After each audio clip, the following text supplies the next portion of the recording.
The bird flu, known as H5N1, has been on the rise across the country, and now it's made its way to the Southern Willamette Valley. Wildlife officials are warning the public to avoid close contact.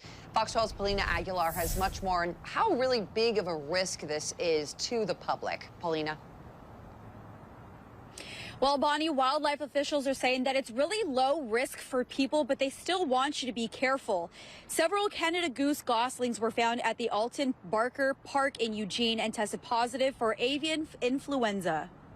Earlier this month, the first Oregon case was in a backyard poultry flock was confirmed in Lynn County, and one case in domestic birds tested positive in Lane County. And now the Oregon Department of Agriculture issued a quarantine for poultry in Lane County to prevent any more cases. The virus can be found in ducks, geese, and swans, and can be contagious amongst chickens and turkeys.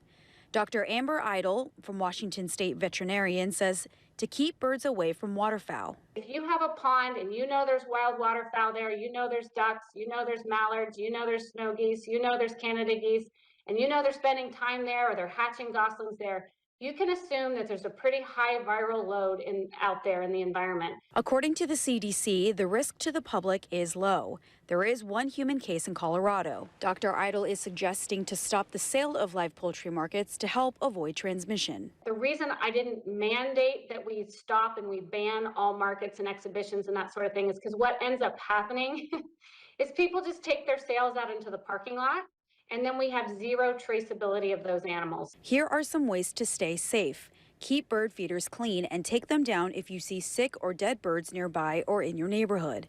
Keep your birds like poultry separated from wild birds. And if you're at the park or an open area, don't feed ducks or geese.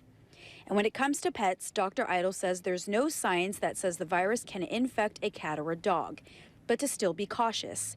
Like humans, they could carry the virus on their paws in a contaminated area. If you have a dog that likes to go out and catch geese or that sort of thing, I would be very careful. I would not be allowing your dog to go out and eat a dead carcass of any type of waterfowl.